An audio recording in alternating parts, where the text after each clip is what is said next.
死亡地平线是第一个为快乐3默认解锁120帧的游戏，但是渲染分辨率还是只保持了快乐3的系统桌面分辨率1680×1760。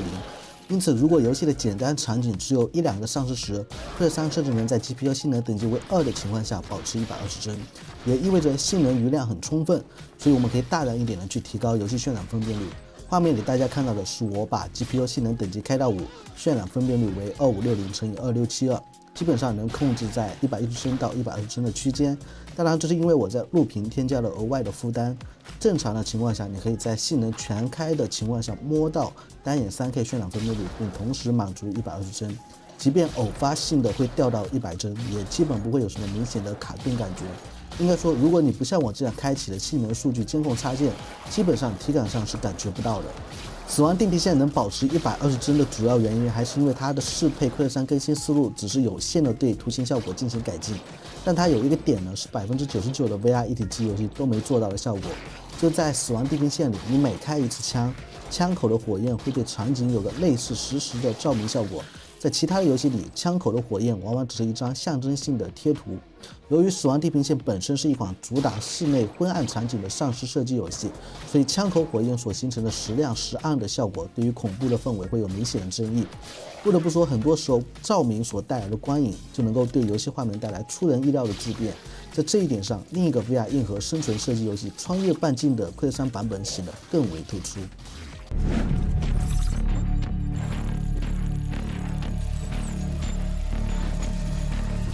VR 是虚拟的，但体验是真实的。大家好，欢迎来到本期的 VR 玩乐，我是老朋友翟老师。我们先总览一下《穿越半径》具体做了哪些快乐3画质提升。首先是实现了更高质量的静态照明，重新设计的阴影，包括更动态、更逼真的阴影。同时引入了灯光色彩校正，以增强对比度、加深阴影并改善色彩渲染，还增强了特定的图形技术的性能表现。清晰度表现方面，增加了部分的纹理细节，对地面不同位置添加了更多草地和卵石，地形渲染也有了更好的干锯齿效果。玩家的虚拟形象现在也有了全身 IK。当然，渲染分辨率咱们还是要自己手动拉高一下。接下来我这录屏里的画面渲染分辨率是3000×2300 72帧。主要是我想尝试一下纵向分辨率只比显示屏物理分辨率高个一点点，然后横向分辨率拉到 3K， 个人感觉是足够清晰了，就没有必要非得做到3000×3000。在保证画面分辨率足够锐利的情况下，咱们先看提高后的静态照明和灯光效果。一开始咱们营地的这个废弃工厂其实就蛮明显的，虽然整体的照明它本身的布置是跟快乐2一模一样的，但是你进去之后感知到的明暗的这个光的对比度就会很明显，暗的地方跟亮的地方就会构成很大的一个对比。你抬头看窗户射进来的那些光，甚至能感觉到有一种灰尘粒子所做的那种雾的感觉。当白色的光照在这个房间里面的这个物体上的时候，你会感知更明显。比如说这个木板，还有这个绿色的这个车厢的表面，你会感觉非常的舒服。我们现在可以拿出游戏里面那个手电筒来感知一下。因为我们经常说 LCD 屏它的黑度不够，它现在游戏里面是专门对这个阴影做了一个加深的效果，所以你现在拿起手电筒去照明的时候，这种身临其境的这种黑暗里面的一道光芒的感觉就会更加的凸显。这就是通过照明和阴影的提升，就能很快的提升游戏的氛围表现。特别是你后续要去完成任务，是在黑暗场景里的时候，拿出手电筒，那个氛围的恐怖感觉会更加的惊悚。然后是灯光色彩校正了，我们进到室内场景，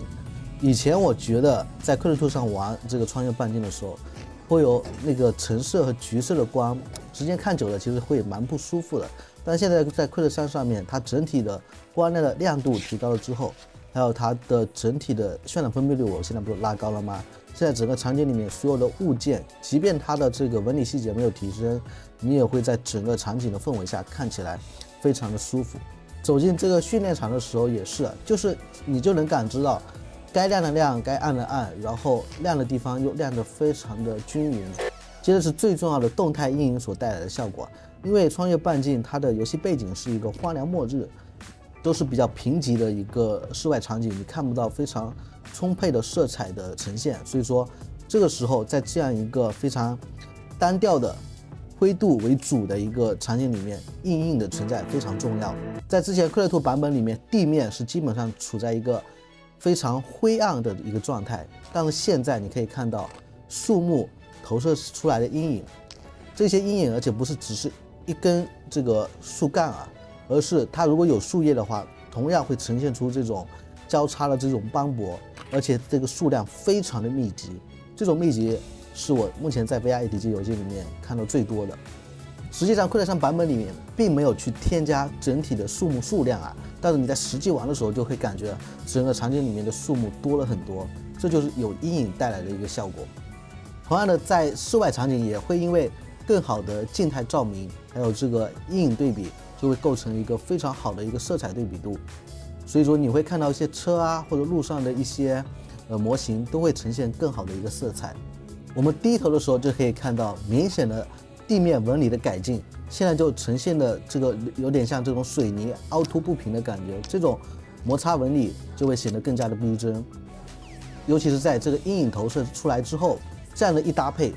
就会让整体的视觉效果大大提升。可以说，穿越半径它的画质提升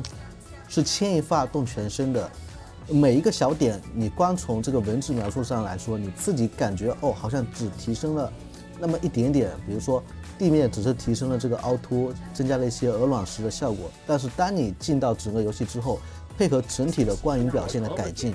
这一切1+1就会远远大于2的。这就是为什么明明官方没有说到自己好像提高了这个枪支模型的整体效果，但是呢，你看到这个对比里明显感知到你的这把枪会有更好的一个光泽表现，这就是你用了更好的静态照明，有了更好的一个光照效果之后，几乎整个游戏画面都会受益。因此在外网有很多朋友评价《溃散3》版本的这个穿越半径给他了一种好像似乎是在玩低配置 PC VR 版本的感觉。